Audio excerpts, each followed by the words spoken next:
todos bem-vindos a mais um programa Em Tese da Escola Judicial. Eu sou o Fábio Rodrigues Gomes, sou juiz auxiliar, coordenador pedagógico da Escola Judicial do TRT da Primeira Região. E esse nosso programa aqui tem o intuito de divulgar, difundir os trabalhos acadêmicos de nossos juízes, servidores e advogados que também militam na Justiça do Trabalho, né, pesquisam, estudam e que têm, obviamente, o intuito de contribuir para aperfeiçoar a nossa atividade jurisdicional. No dia de hoje, nós temos a honra de ter a presença do nosso colega, o juiz do trabalho do TRT da Segunda Região, o Glauco Bresciani Silva. O Glauco ele é mestre em Direito Político e Econômico pela Universidade Presbiteriana Mackenzie, também é especialista em Filosofia e Teoria Geral do Direito pela PUC de Minas, graduado pelo Centro Universitário FIEO e é professor da Escola Judicial lá do TRT da Segunda Região. No dia de hoje, nós vamos conversar um pouquinho exatamente sobre a dissertação de mestrado dele, intitulada Neoconstitucionalismo na Justiça do Trabalho, Solução ou Dissolução. Eu já diria, né, quem me conhece já sabe a minha resposta, se é dissolução ou dissolução. Nós entrevistado é o nosso querido Glauco.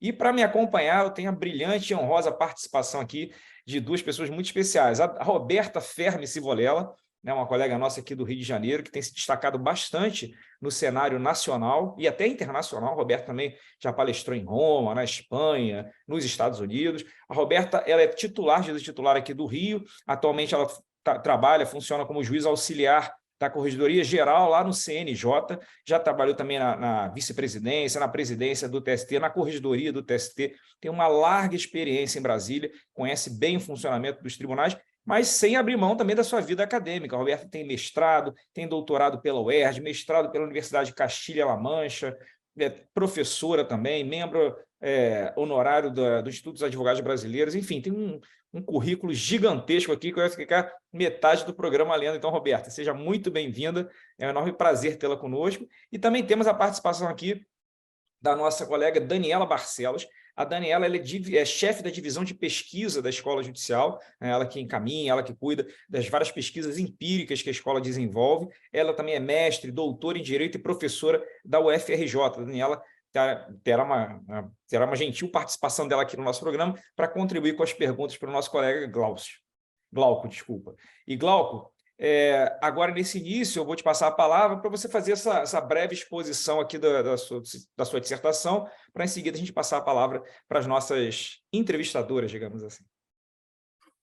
Ótima satisfação, professor Fábio, né, que plateia seleta, doutora Roberta, doutora Daniela, como mencionei no início, estou, claro, um pouco nervoso, né, de apresentar para um público tão qualificado assim. De qualquer forma, esse trabalho ele partiu muito da minha vida prática, né? Ele partiu muito da experiência, do sentimento, de um imaginário que a gente vai identificando na sociedade, seja na sala de audiência, seja na nossa vida privada, em churrascos, com os nossos amigos não letrados, não conhecedores do direito. E vem essa ideia, né? Olha, a Justiça do Trabalho, eu já tive em mesa, né? Um empregador falando assim, ainda bem que isso vai acabar, e reportagens e notícias, e de qualquer forma nós tentamos trazer isso, né? Buscamos pegar todo esse sentimento e tentar traduzir da melhor maneira possível, ou possível de acordo com a nossa capacidade, tentamos trazer isso para algo um pouco mais científico, para algo um pouco mais acadêmico. E de qualquer forma, nessa busca, esse sentimento de que a Justiça do Trabalho vai acabar, eu fui identificando talvez alguns conceitos mais científicos até chegar no direito, não imediatamente no direito, mas essa noção de que talvez a Justiça do Trabalho não esteja sendo bem aceita pela sociedade, um conceito um pouco mais sociológico seria o da legitimidade. Então eu parti desse problema inicial no meu trabalho, que ele tem como tema a legitimidade da Justiça do Trabalho, e o seu problema central é investigar se a interpretação aplicada pelos órgãos da Justiça do Trabalho, juízes, tribunais, pode ter impacto nessa legitimidade. Então, primeiramente, eu escolhi algo, né? Escolhi uma linha de pesquisa para definir o que é legitimidade e acabei optando, dentre as várias, tem legitimidade segundo Niklas Luhmann, tem legitimidade segundo outros autores, acabei optando pelo Max Weber. Porque o Max Weber, eu tenho uma certa identificação com seus estudos, ele tem um estudo da legitimidade com foco nos sujeitos passivos, e a teoria dele sobre a legitimidade, a chamada teoria da dominação, leva em conta a coação, mas também a obediência daquele que recebe a coação. E foi esse sentimento que eu fui identificando, não aceito muito a justiça do trabalho, a própria questão da dificuldade dos meios de execução na justiça do trabalho demonstra uma não aceitação de suas decisões, mas de qualquer forma identifiquei Max Weber e ele tem um conhecimento jurídico vasto também, e além disso ele foi advogado, ele advogou inclusive para sindicatos na Alemanha, então ele tem relação com o direito do trabalho, estudou muito sobre a relação capital-trabalho também, por isso acabamos optando pelo Max Weber. O meu orientador, ele é desembargador federal, é o professor José Carlos Francisco. Então, por isso, um dos grandes pontos que ele me provocava é, Glauco, não identifico essa crise na justiça do trabalho que você fala tanto. Não identifico. E por isso eu acabei tentando demonstrar, convencer o meu examinador, na verdade, o meu orientador, que fez parte da banca também, nesse sentido.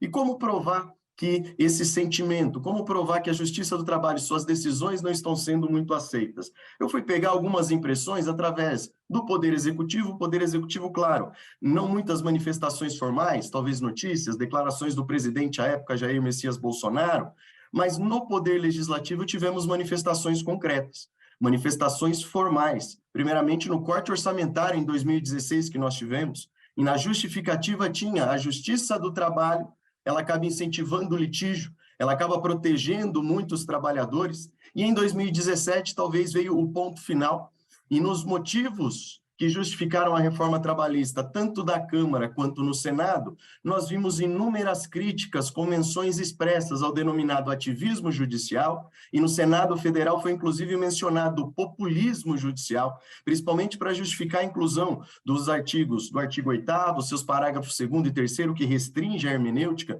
no artigo 702, o artigo que acaba limitando e muito a redação das súmulas, e a partir daí eu fui justificando o porquê da crise na justiça do trabalho.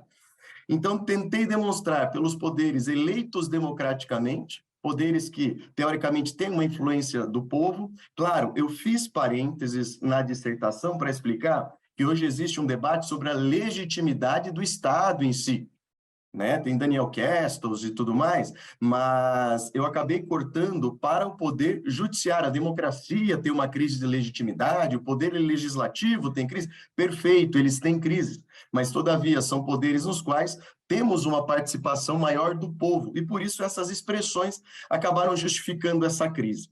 E também vi o STF, para resumir de tudo do STF, um ponto impactante foi a declaração de constitucionalidade da Lei 11.442, e a partir daí nós tivemos reclamações transferindo para a Justiça Comum o julgamento de lides nas quais se debate o vínculo empregatício, e quando sair aquela decisão que já se esperava, que no caso de motoristas de aplicativo, em breve, isso vai para a Justiça Comum. Na semana passada, retrasada, tivemos em reclamação constitucional o ministro Alexandre de Moraes, transferindo a competência para a Justiça Comum. E aí alguns exemplos, tem várias críticas, mas um exemplo é o ministro Gilmar Mendes, ele fala que a Justiça do Trabalho, na DPF 323, aplica a jurisprudência sentimental do juiz Magnot, citado, né, basicamente no clássico do Carlos Maximiliano. De qualquer forma, como que eu vou trazer isso para a Justiça do Trabalho, para ver se a sua interpretação acaba, digamos assim, prejudicando? Para verificar junto ao STF, eu estabeleci como corte epistemológico a questão da interpretação constitucional. Eu busquei fazer uma pesquisa empírica para identificar tudo isso, se tem crise de legitimidade ou, basicamente, qual a interpretação constitucional adotada pela Justiça do Trabalho.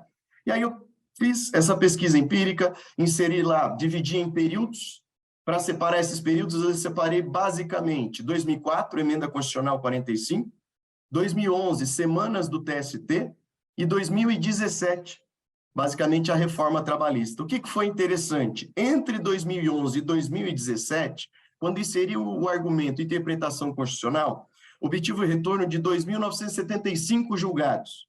E o que eu achei mais interessante, desses 470, ou seja, 15%, 15,79%, faziam menção expressa ao texto do Luiz Roberto Barroso, do ministro Luiz Roberto Barroso, sobre a nova interpretação constitucional. Nós, juízes, sabemos, é difícil a gente mencionar algum autor, mas é um número muito relevante. Eu coloquei também Lenny Streck, coloquei Virgílio Afonso da Silva, coloquei Ingo Wolf-Van-Sarlet, coloquei Pedro Lenza, constitucionalistas também, e também neoconstitucionalistas. O retorno foi baixíssimo. Então, esse ponto mereceu também um aprofundamento na pesquisa. E nesse aprofundamento, o Barroso tem influência na Justiça do Trabalho? Aí eu comecei a investigar a questão da ENAMAT.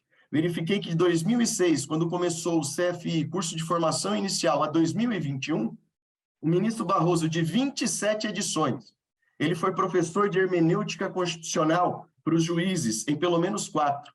Ele deu a aula magna em 3. E em 10, ele foi marco teórico. Tem até um vídeo, fiz menção, um vídeo do ministro Freire Pimenta, citando que a base do estudo é o Luiz Roberto Barroso. Eu sei que o professor Fábio já deu esse curso também lá na ENAMAT, mas de qualquer forma, das 27 edições, nós tivemos basicamente 17, com participação ativa do Barroso, do ministro Barroso, na formação de juízes. E para justificar a importância, eu trouxe uma pesquisa empírica, elaborada por Elliot Ash, Daniel Shen e Suresh Naidu, que é uma pesquisa empírica publicada em 2020 com o nome Ideas Have Consequences. Na verdade, é um trocadilho, tem um livro com esse nome também. The Impact of Law and Economics on American Justice, ou seja, as ideias têm consequência. O impacto do análise econômica do direito na justiça americana, no qual examinaram milhões de decisões e o impacto do ensino da análise econômica do direito. Em resumo, eles concluem que os juízes treinados nesse âmbito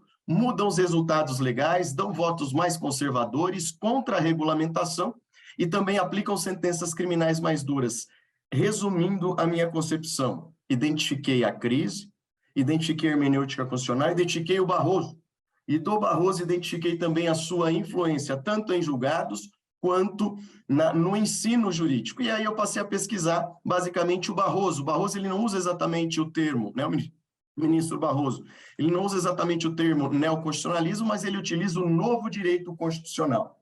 Busquei as bases desse novo direito constitucional, claro, eu defini o neoconstitucionalismo, e depois e na verdade são neoconstitucionalismos.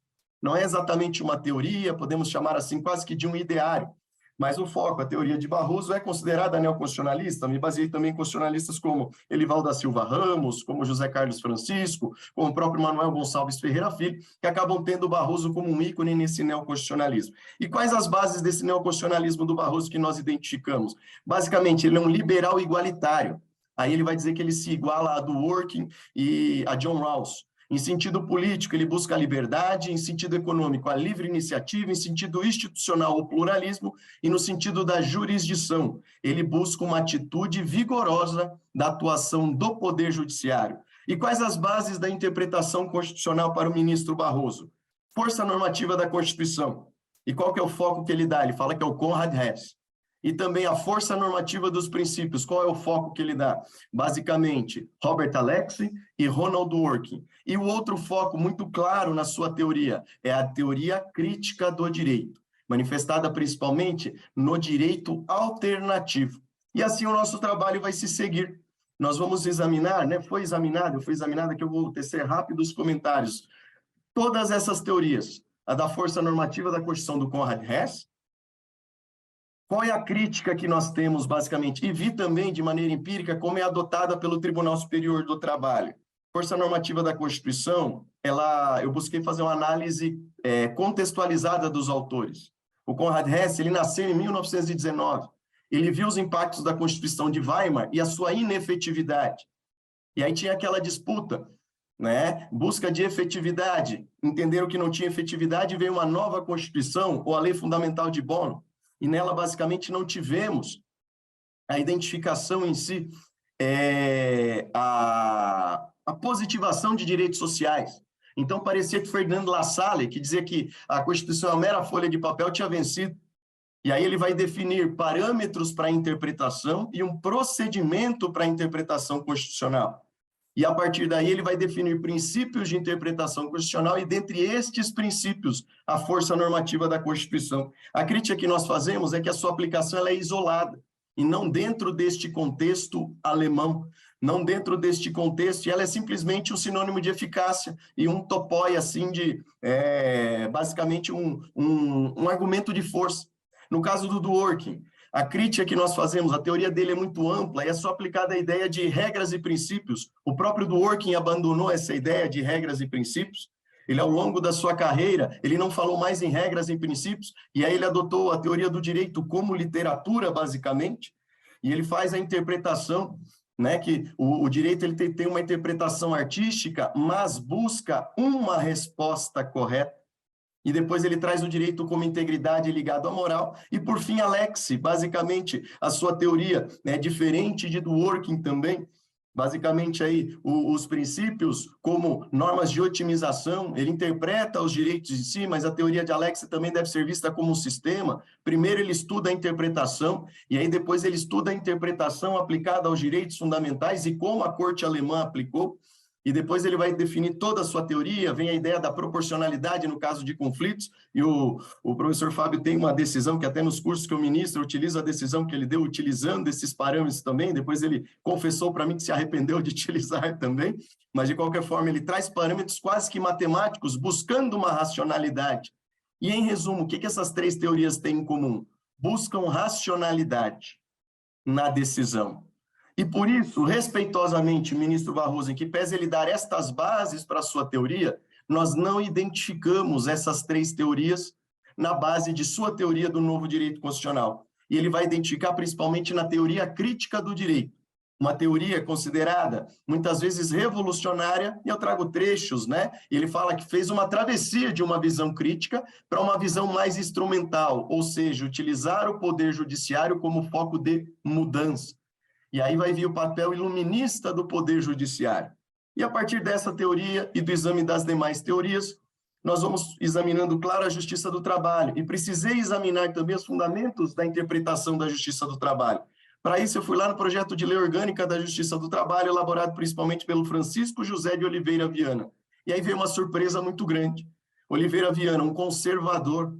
Oliveira Viana, muitas vezes chamado de reacionário. Mas ele tem uma obra chamada Novos Métodos de Exegese Constitucional, uma obra, não um artigo, e ele é muito parecido, lá da década de 20, de 30, o que ele diz lá é muito parecido com o que o Barroso diz hoje, e nessa intuição eu fui estudando e verificando, ele vai ter simpatia pelo Louis Brandeis, que também foi um juiz progressista, apesar dele ser conservador, um juiz progressista da corte norte-americana, que busca o direito, uma interpretação à lei, uma interpretação constitutiva, ir além da lei, utilizar o judiciário para superar o atraso da sociedade brasileira, que na opinião dele era através do clã dos fazendeiros.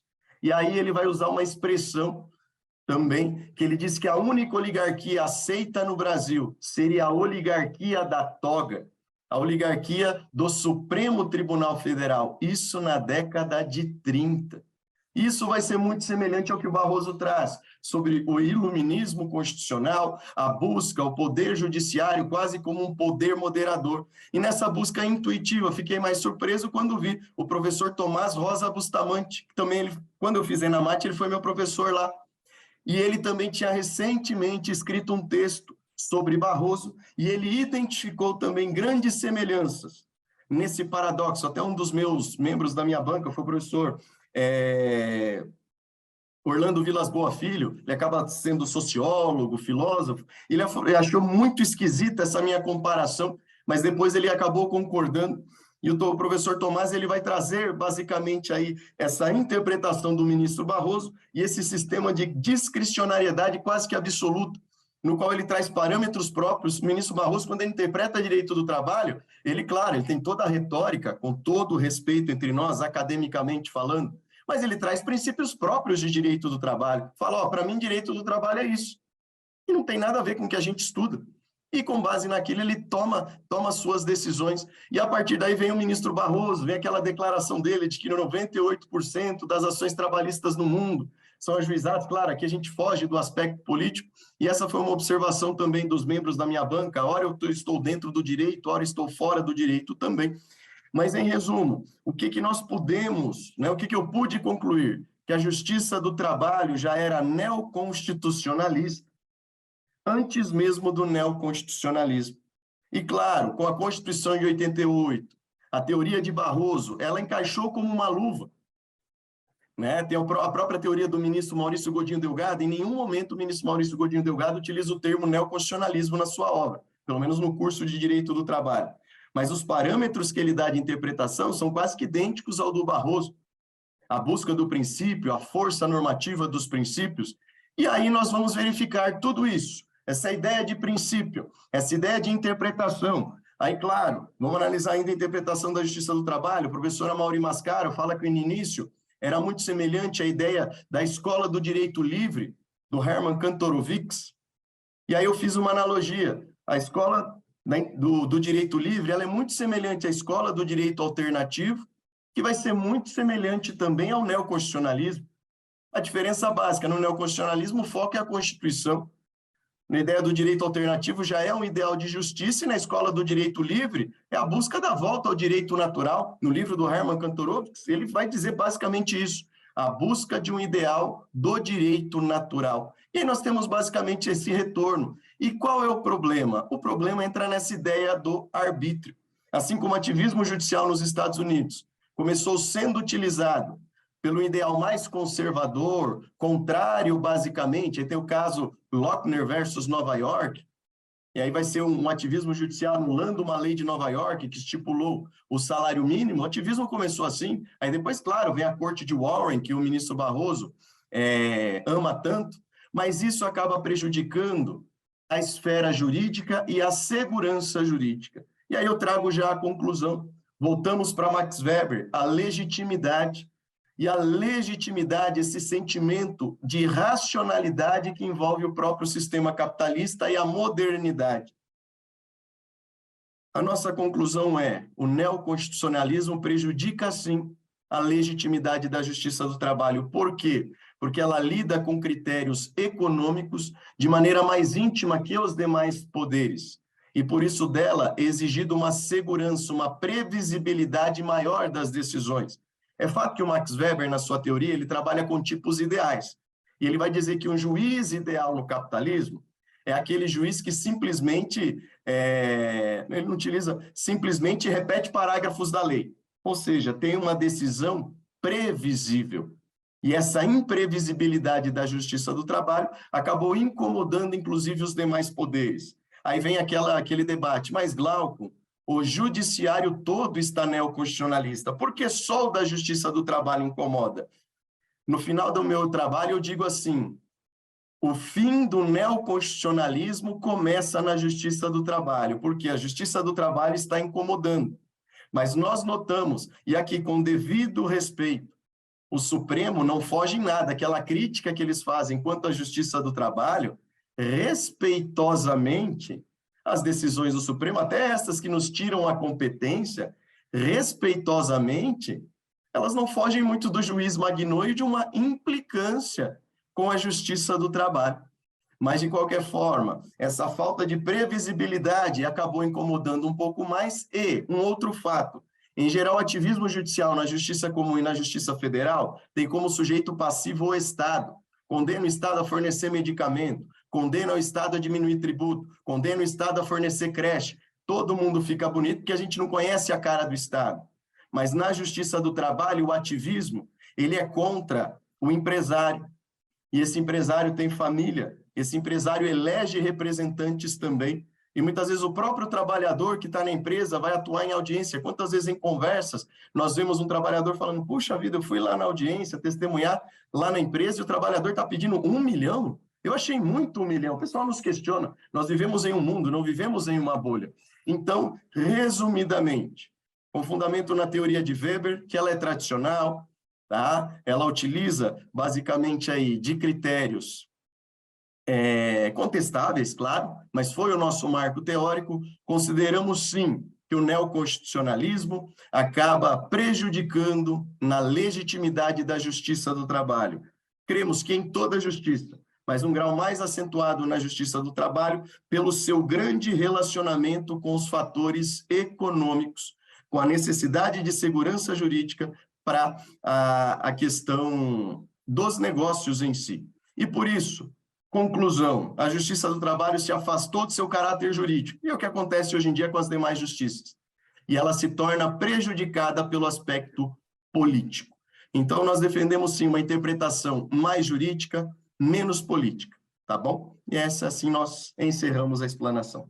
Obrigado, Glauco. Passo imediatamente a palavra para Roberta Civolela, nossa convidada externa. Roberta, obrigado mais uma vez pela sua gentil participação. Por favor, pode fazer as suas perguntas para o Glauco. Vamos lá, boa tarde. Antes de qualquer coisa, né? Boa tarde a todos que estão nos assistindo. Professor Fábio, um convite sempre muito honroso e muito oportuno. E aí, antes de fazer as perguntas muito brevemente, eu preciso deixar aqui registrado que quando aceitei o convite, eu ainda não tinha visto, né, o teor aqui do trabalho do Dr. Glauco. E, coincidência ou não, né, vem se alinhando com várias pesquisas que eu tenho feito.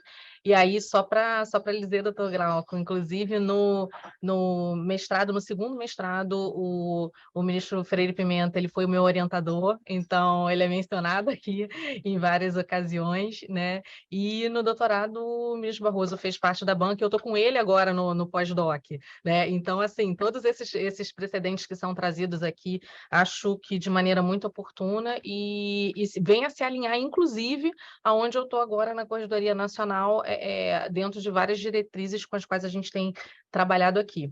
Então, enfim, primeiro parabenizando pelo trabalho, o título já é instigante desde o início, porque ele já fala em dissolução, né, em solução ou dissolução. Eu acho que é muito importante esse posicionamento, que o doutor fez questão de colocar aqui ao longo de todo o trabalho. Mas vou fazer uma pergunta, assim, é mais para realmente que a gente tenha ciência, e aí possa se dar ciência quem está nos assistindo, do que o senhor conseguiu encontrar aqui dentro dessa pesquisa. Tem um momento em que se fala, vem toda a digressão da questão da legitimidade, né? Engraçado que o do Orkin eu acabo utilizando também na minha pesquisa, né? O conceito de integridade, de unidade e de coerência. Só um parêntese, também vi que o doutor tomou cuidado de mencionar o Foucault, que ele fala dessa unidade de poder estatal como uma necessidade de manutenção dessa unidade de coerência. Eu acho que talvez aí esteja o ponto central, né? Onde é que está a nossa unidade como poder estatal, e aí vem esses questionamentos aqui da Justiça do Trabalho. Mas tem um ponto em que é mencionado que o entendimento do TST ele estaria alinhado, né, com essas decisões que vêm sendo aí tomadas pelo Supremo, e com exemplo de algumas decisões até do ministro Barroso, a DPF 324, enfim. Na verdade, a primeira pergunta seria mais uma provocação e para que se coloque até claramente nesse ponto as conclusões sobre a pesquisa, se realmente o doutor acha isso que vem se alinhando, tendo em vista essa alteração que a gente viu muito claramente, principalmente da reforma trabalhista para cá, de posicionamentos do Supremo dentro das decisões trabalhistas e dos temas trabalhistas que nos são caros e que passaram a fazer muita parte do cotidiano do plenário lá do STF, né? E a segunda pergunta, professor Fábio, eu não sei se eu já deixo agora ou ele responde antes, vou deixar aqui. Aí é mais uma reflexão futura também, deixo livre para a resposta que o doutor quiser encaminhar. Dentro de toda essa conclusão, que eu acho que ficou muito clara e muito esmiuçada, né, do que seria esse neoconstitucionalismo, que o Canottilho até fala como sendo uma ideologia, né? E aí eu vou puxar esse gancho aqui na Justiça do Trabalho, se esse incômodo que foi muito bem colocado aqui, que é trazido, ele não pode servir também, inclusive, como um termômetro, vamos lá, numa retroalimentação para as decisões do Supremo e para os posicionamentos que vêm dessa decisão também, como um termômetro do que seria a necessidade social real, né? Do que seria esse outro lado aí, que como foi muito bem colocado aqui também, é um lado identificável, personificado, é um elemento humano, né? Diferente dos casos em que o Estado está como parte. Então, seriam essas as minhas perguntas. Vou passar a palavra novamente para o doutor. Eu agradeço, doutora Roberta, aqui só engrandece, que honra, viu? Que honra poder ter essa conversa com você. No primeiro ponto, da pesquisa que eu fiz, eu separei, né, 2004, 2011, Aí depois 2011, semanas do TST, 2017, reforma trabalhista.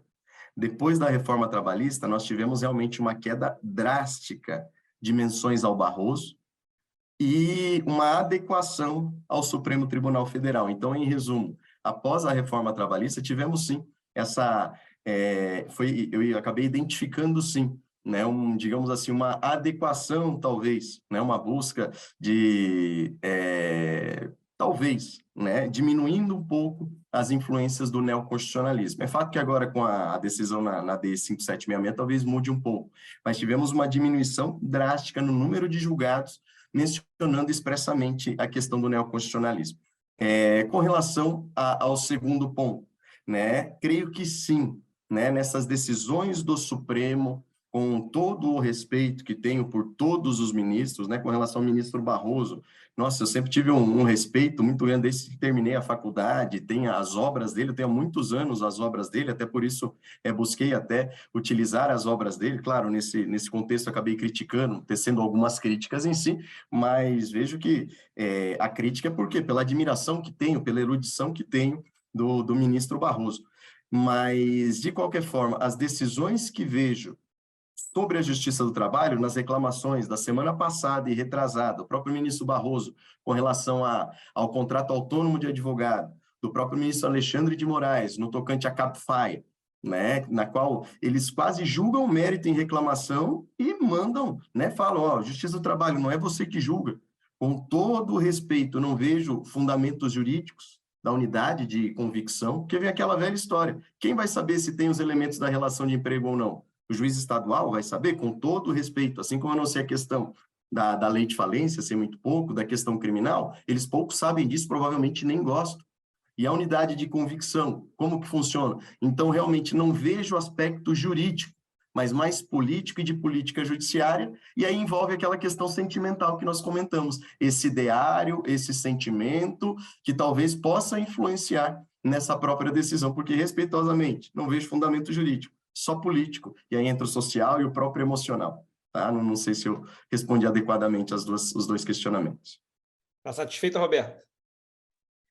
Sim, sim, bastante satisfeita, e esse elemento provocador mesmo, né, professor Fábio, que foi também da banca lá do doutorado, e enfim, aqui falo também muito livremente que é um ambiente acadêmico, e eu mesmo tenho alguns embates com o meu orientador, mas esse elemento político, na verdade, só para deixar registrado, e me parece que o seu trabalho também vem nesse caminho, eu acho que ele, além de ser um elemento muito, muito pungente na atualidade, né, e na nossa realidade jurídica, né, a gente ficou muito mais, eu acho que em conjunto, né, conjunto com todos esses outros fatores, eu acho que no caso do direito do trabalho é uma situação que sempre teve muito intrínseca por conta dessa multidisciplinariedade, né, que é inerente a nós, e aí o aspecto econômico muito, muito latente, mas a questão também da política, do social, da vida cotidiana, né, então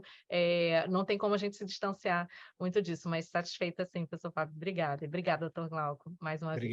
Obrigado, Roberto. Obrigado, Glauco. Daniela, por favor, seja bem-vinda. Obrigado pela sua participação.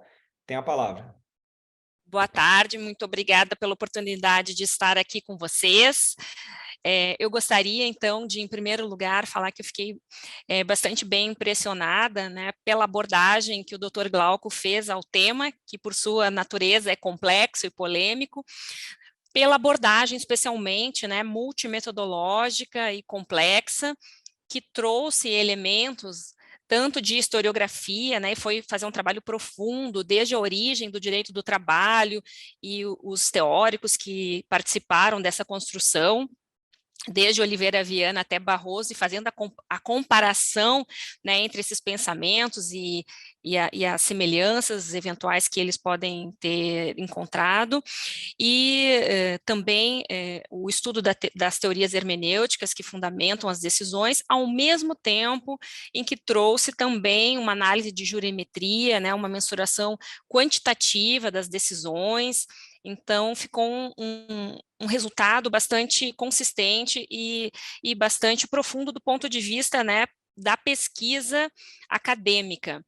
E por isso, eu gostaria de perguntar para o Dr. Glauco como esse conhecimento acadêmico e fundamentado, né, da prática jurisdicional fundamenta e qualifica depois o trabalho como juiz, né? Isso para nós é bastante importante, que trabalhamos com a escola judicial, em que a gente procura justamente selecionar quais são os conhecimentos, as habilidades que devem ser trabalhadas para o aprimoramento, né, da função do magistrado. E vou aproveitar também já fazer a segunda pergunta, para que de repente uma complementa a outra em termos de resposta, né, que é a questão evidenciada na pesquisa de que há uma influência relevante, né, do pensamento do Luiz Roberto Barroso nos tribunais brasileiros, especialmente em relação a questões trabalhistas, né? E a minha dúvida,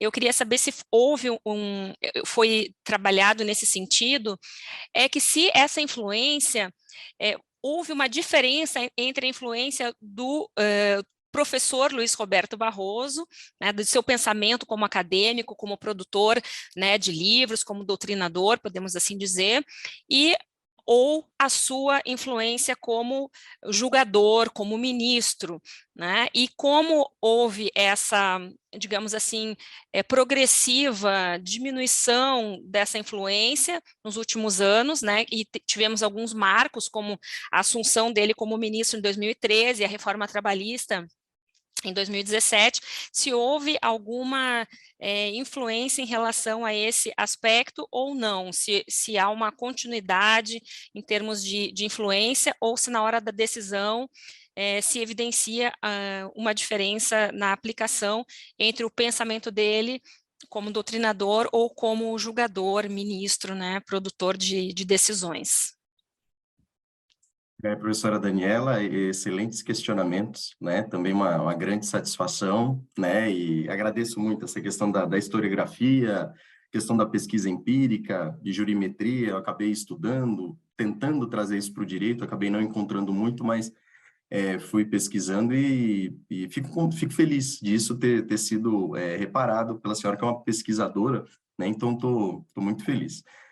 Com relação à minha vida prática, é um pêndulo, né?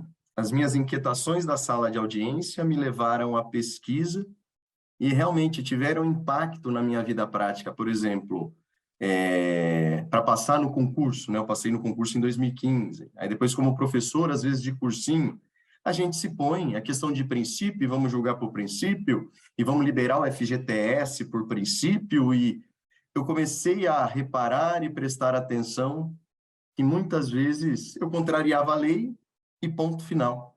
Ah, não tem essa lei aqui, mas nem declarava inconstitucional. Eu comecei a tomar cuidado na redação das minhas sentenças, nos procedimentos em sala de audiência, ainda que eu só fale que é com base no 765. Hoje em dia eu procuro falar, né? Mas passei a ter esse cuidado porque eu percebo, né, nas conversas que nós temos com pessoas que não são da área jurídica, o quanto vale para ele o artigo da lei. Ah, mas tem lei para isso? Quando você fala muitas vezes, né, tem algum, né, principalmente na videoconferência, tem algum reclamante sem camisa. Já aconteceu isso comigo.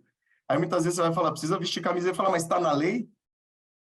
Então, a importância que tem estar previsto em lei. Então, me trouxe esse impacto prático.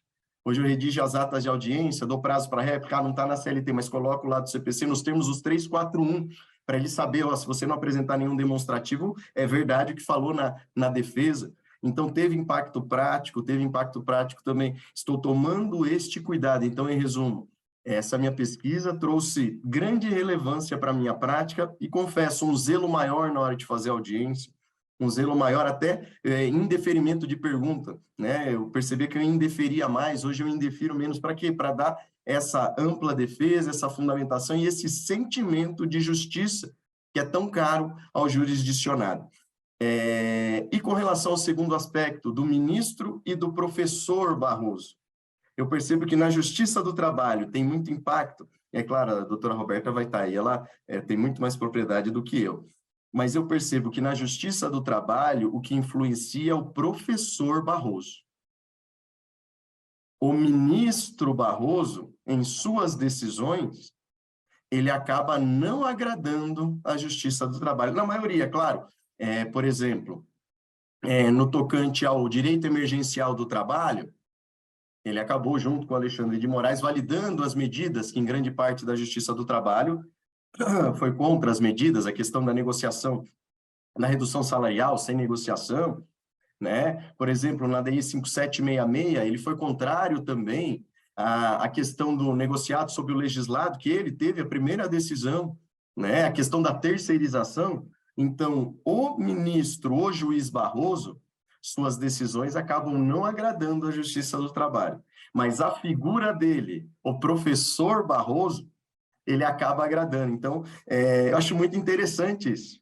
Acho muito interessante, achei extremamente interessante esse questionamento feito, porque são duas pessoas, né? E ele mesmo, falando da Justiça do Trabalho em Oxford, aí depois tem aquele texto do Cássio Casagrande, acho que eu deveria ser carioca, viu? Porque, nossa, é o Barroso, né? Eu dou aula no Preparo Jurídico, que é aí do Rio de Janeiro, Oliveira Viana, do Rio de Janeiro, né? Então, acho que eu sou paulista né? Nem palmeirense eu vou ser mais, porque tudo envolve o Rio de Janeiro, essa riqueza do Rio de Janeiro, mas de qualquer forma, tem essas duas figuras, e o Cássio Casagrande também do Rio de Janeiro, que fez aquele artigo no Jota, né? Que pese ser um post de internet, mas foi riquíssimo quando ele demonstrou que não tem exatamente fundamento, né? E então eu vejo esse descolamento, o ministro e o professor, não tanto da teoria dele. Confesso que da teoria, o que ele acaba aplicando respeitosamente, ele acaba fazendo essa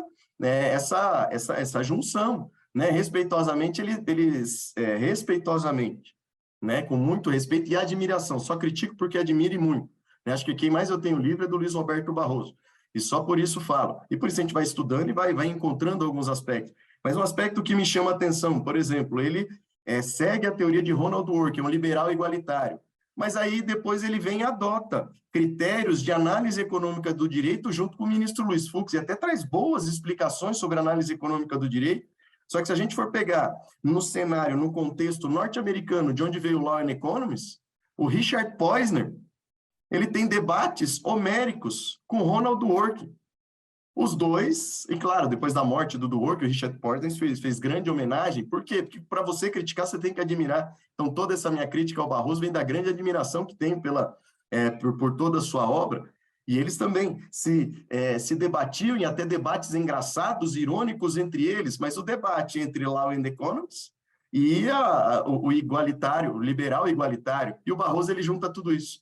Né? Ele acaba trazendo esses dois aspectos em um só. Mas, em resumo, né? E respondendo e já terminando, que acho que eu falei muito, basicamente, há esse descolamento. O juiz Barroso influencia ainda, mas noto, a partir de 2007, diminuiu a influência por esses dados de jurimetria. Eu tentei fazer nos TRTs essa pesquisa, não consegui.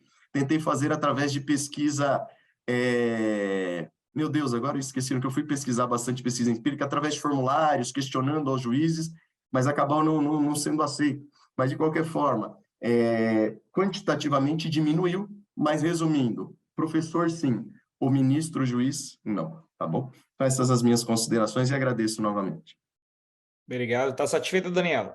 Claro, agradeço os esclarecimentos e só deixo aqui que estamos esperando esse livro, né, para que esse pensamento, esse trabalho seja mais amplamente difundido. Muito obrigada. Obrigado, Glauco. É interessante, né? Eu achei o seu trabalho, você frisar ou enfatizar a figura de um dos maiores juristas do país, né, que é o professor Barroso, Luiz Roberto Barroso. Ele é conhecido por todos os advogados, juízes, professores que atuam na nossa área, né? E assim, apesar de polêmico, né, na verdade, assim, ele instiga o pensamento, a reflexão. E para quem o conhece de perto, sabe que ele é aberto à crítica, aberto ao diálogo. Uma pessoa muito educada, você pode concordar ou discordar, mas é um franco pensador, um acadêmico de mão cheia, e que certamente ficaria muito feliz de ouvir as suas críticas, Glauco, suas considerações, porque ele de fato, alguém que nasceu talhado para a atividade de professor, apesar de, como ministro, né, não agradar tanto a Justiça do Trabalho, como você mencionou. E aí a minha crítica final, né, essa questão do pós-positivismo ou do neoconstitucionalismo, caso você queira chamar assim, que é justamente o fato dela ser uma teoria que se encaixa em qualquer viés, né? O viés político, ideológico, moral do professor Barroso é um, e de muitos juízes do trabalho é outro. Apesar da mesma teoria ser passível de ser utilizada por ambos, né, as decisões, os resultados caminham para lados opostos, e aí gera essa dicotomia entre o juiz e o professor, né? Mas a culpa não é dele, não, a culpa é da teoria. Então, mais uma vez, obrigado, Glauco, pela sua participação, parabéns pelo trabalho, né, pela iniciativa, né? Continue aí, agora vá para o doutorado, não pare, porque quando para fica mais difícil, né? O ideal é tentar fazer em sequência. Agradeço mais uma vez a Daniela Barcelos, a Roberta Fermi, pela participação aqui no nosso programa Em Tese, e abro aqui rapidamente para vocês para fazerem as considerações finais. Primeiro, Glauco, Roberta e Daniela. Por favor, Glauco. Agradeço muito, né? Agradeço muito ao professor Fábio, à professora Roberta, à professora Daniela. Os questionamentos, muitas vezes eu não tinha resposta, mas a partir do questionamento, abrem novas, né? Novas janelas se abrem no nosso raciocínio, no nosso pensamento, e perguntas, assim, instigantes que provavelmente vão abrir mais focos de pesquisa. Né? Faço votos também, claro, que eu consiga, quem sabe, publicar, e na publicação talvez eu detalhe um pouquinho mais as teorias, né? Porque ficou muito grande, uma dissertação de mestrado, mas passou de 200 páginas, mas talvez no livro eu consiga detalhar um pouquinho mais as teorias do Hess, do Dworkin, né? A própria teoria crítica do direito, e agradeço muito essa oportunidade, e a paciência de vocês também. Muito obrigado. Bom, agradecendo aí mais uma vez a oportunidade, deixar aqui meus parabéns registrados.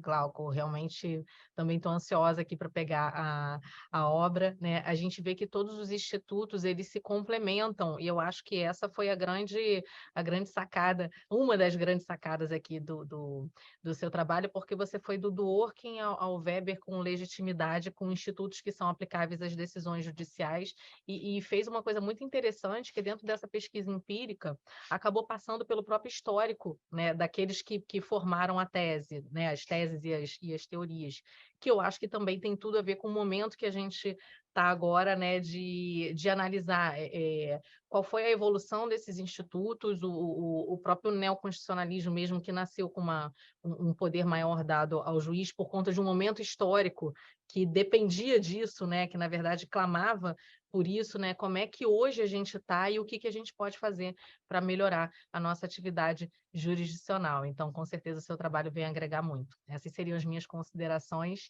e agradecendo mais uma vez aqui a oportunidade.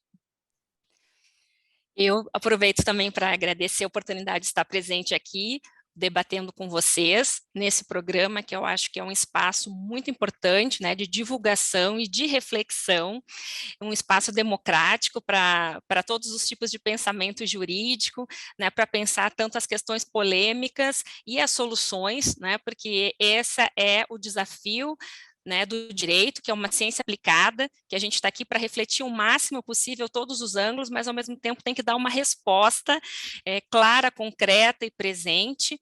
E agradeço a oportunidade de estar aqui com vocês, que são justamente as pessoas que estão à frente desse desafio. Muito obrigada.